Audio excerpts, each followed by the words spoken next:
배우 정보석이 금일 모친상을 당했습니다. 그의 소속사 관계자는 정보석의 모친이 이날 향년 90세로 별세했습니다. 라고 밝혔죠. 정보석은 가족들과 슬픔 속에 빈소를 지키고 있는 것으로 전해졌습니다. 빈소는 서울 강서구 마곡동 이대에 부속 서울병원 장례식장 특 5호실에 마련됐고 발인은 28일 오전 8시며 장지는 성남 영생원 분당 메모리얼 파크로 정해졌죠. 최근 가족과의 불화로 힘든 시간을 보냈던 정보석의 이야기를 한번 알아보겠습니다. 정보석은 1961년생으로 올해 나이 63세입니다. 그는 고등학생 때까지 성남 고등학교 야구부 투수로 활동했죠.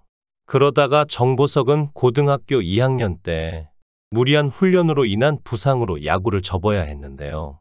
이 무렵 셰익스피어 전집을 우연히 보게 된 것을 계기로 연기자로 전향하게 되었습니다.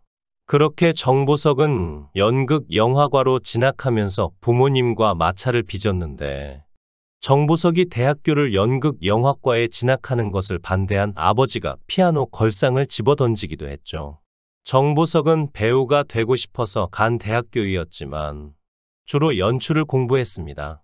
그러다가 졸업 공연을 앞두고 졸업 작품을 자기에게 달라는 선배의 부탁에 몇 번의 거절 끝에 작품을 주는 대신 그게 주인공으로 무대에 서게 되었죠.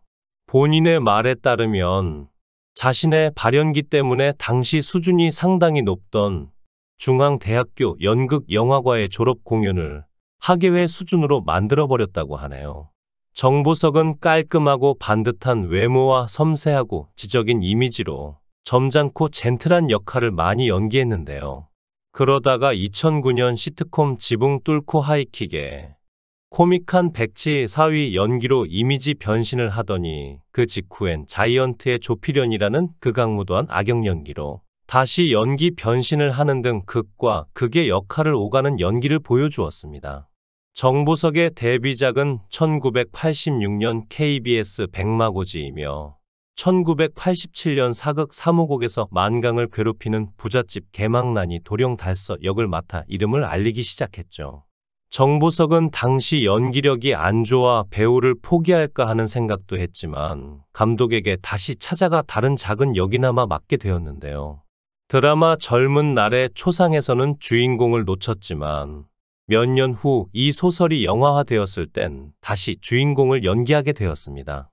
이후 1998년부터 MBC 일일 드라마 보고 또 보고의 메인 커플의 남자 주인공인 박기정 역할을 맡았는데 시청률이 57.3%까지 올라가며 역대 일일 드라마 최고 시청률을 달성하기도 했죠. 정보석은 드라마, 영화, 연극 등 다양한 분야에서 활동하는 배우이지만 출연작 중 뮤지컬만은 없는데요. 이유는 그의 노래 실력 때문이라고 합니다. 정보석 본인은 뮤지컬을 꿈이라고 말하며 정말 하고 싶어 하지만 타고난 음치, 몸치이죠. 그는 과거 무릎팍 도사에 출연했을 때 고민으로 뮤지컬이 하고 싶은데 음치라고 밝히기도 했으며 이 방송에서 정보석이 노래를 부르는 모습을 볼 수 있고 왜 뮤지컬을 못하는지도 알 수 있습니다. 정보석은 노래를 부르지 않고 춤만 추면 된다는 뮤지컬 작품을 제의받은 적이 있어서 연습을 하러 가보기도 했지만 첫날에 포기했다고 하네요. 그는 지붕 뚫고 하이킥에서의 관계를 떠나 실제로 대배우인 이순재를 자신의 연기 스승으로 모신다고 합니다. 1987년 작품인 3호곡이라는 드라마에서 처음 만났는데 그에게 사극 연기를 처음 배웠죠.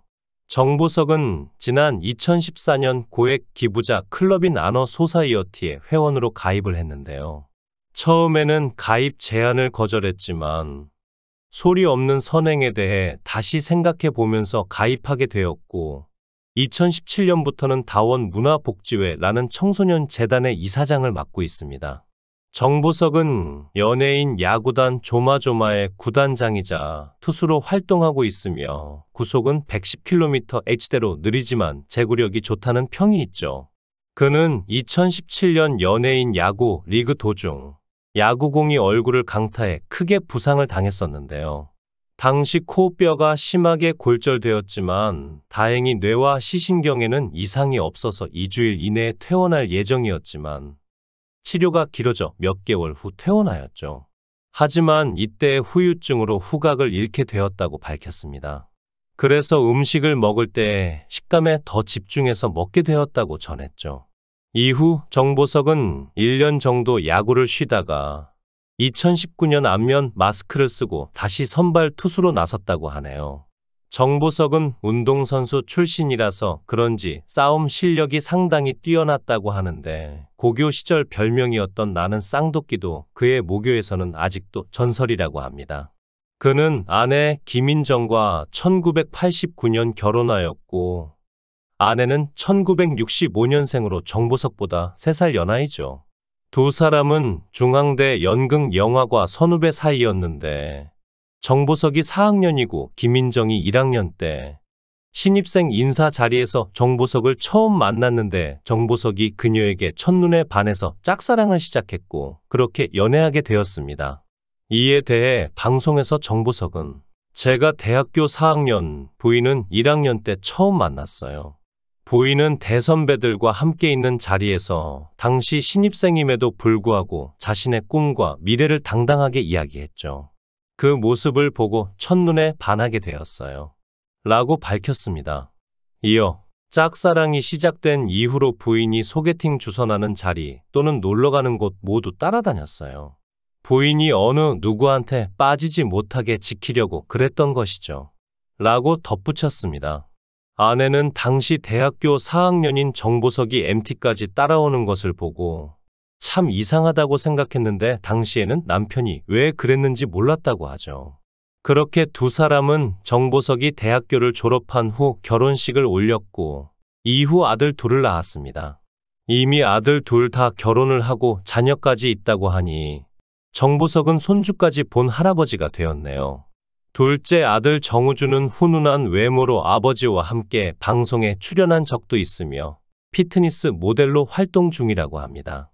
또한 2019년에는 머슬마니아 대회에서 그랑프리를 수상하였고 라스베이거스 머슬마니아 대회에서 3위를 수상하기도 했죠. 정보석은 무척 가정적인 사람으로 알려졌는데 결혼한 지 이미 상당히 오래되었음에도 아내와 연애하는 기분으로 살려고 노력한다고 합니다. 그래서 아내를 부를 때 누구 엄마라는 호칭 대신 이름을 부르죠. 물론 그런 정보석도 자녀 교육 문제에 있어서만큼은 부부 싸움을 자주 했는데요. 이유는 두 사람의 교육관의 차이 때문이었습니다. 두 사람이 가진 교육관의 가장 큰 차이는 정보석은 학원 다닐 필요가 없다는 것이고 아내는 아이들에게 학원이 꼭 필요하다는 입장이었던 것이죠. 이에 정보석은 아내에게 나는 운동을 하면서 공부를 등한시했지만 내가 필요해서 한 공부는 지금도 다 기억하고 있어. 하지만 당신은 학원 다녔기에 나보다 성적이 더 좋았지만 지금은 그걸 다 잊고 있지 않느냐 라고 설득하기도 했습니다. 그러면 정보석의 아내는 다른 애들 다 보내는데 어떻게 안 보내느냐 라고 말했죠. 이어 정보석은 요즘 아이들은 학원도 몇 개씩 다니고 조기 유학도 많이 가잖아요. 하지만 우리 아이들을 그렇게 키우고 싶지 않아요. 또한 유학도 절대 안 보낼 거고요. 전 가족이 함께 살면서 따뜻한 정을 주고받는 것이야말로 진정한 교육이라고 생각하기 때문이죠. 또한 가정을 작은 사회라고 하잖아요. 사람의 지식은 지혜롭게 살기 위해 필요한 거라고 봐요. 라고 생각을 전했습니다. 그러면서 사람이 아무리 지식이 많아도 지혜롭지 못하면 결국 주변 사람들에게 피해를 끼칠 수밖에 없죠. 그런데 지혜는 지식처럼 암기해서 얻는 것이 아니라 사람이 인생을 살면서 보고 느끼며 배우는 거잖아요. 그래서 전 아이들이 지혜로운 사람이 될 수 있도록 돕고 있을 뿐이에요. 라고 덧붙였습니다. 정보석은 또한 인생 술집에서 한때 결혼생활 위기가 찾아온 적이 있다고 고백했는데요. 그는 같은 문제로 다툼이 반복되다 보니 아내와 각방을 쓰게 됐어요. 한 번 그러니 3, 4개월 이상 갔죠. 결국 마음까지 정리됐고 아이들에게 통보도 했었어요. 라고 털어놨습니다. 하지만 정보석은 자녀의 만류로 이혼 위기를 넘길 수 있었는데요. 이에 정보석은 아이들이 한 번 더 기회를 달라더라고요. 아이들이 중재를 해줘서 마음을 돌릴 기회가 됐죠. 라고 밝혔습니다. 이후 정보석은 아들이 결혼한 후 부부 싸움하는 것을 보고 자책감을 느끼게 되죠. 그는 아이들이 제일 싫었을 때가 엄마 아빠 싸울 때라고 하더라고요. 그런데 아들이 장가 갔는데 부부 싸움을 가장 싫어하던 아이가 싸우는데 저랑 똑같았죠. 제 모습을 아이가 보여주는데 소름이 끼쳤어요. 라고 전했습니다. 이어 정보석은 저도 모르게 눈물이 났어요. 며느리한테 너무 미안하죠. 라고 덧붙였습니다. 자식은 부모를 거울로 삼아서 자란다고 하죠. 앞으로는 가족 간의 관계가 원만하길 바라며 삼가 고인의 명복을 빕니다.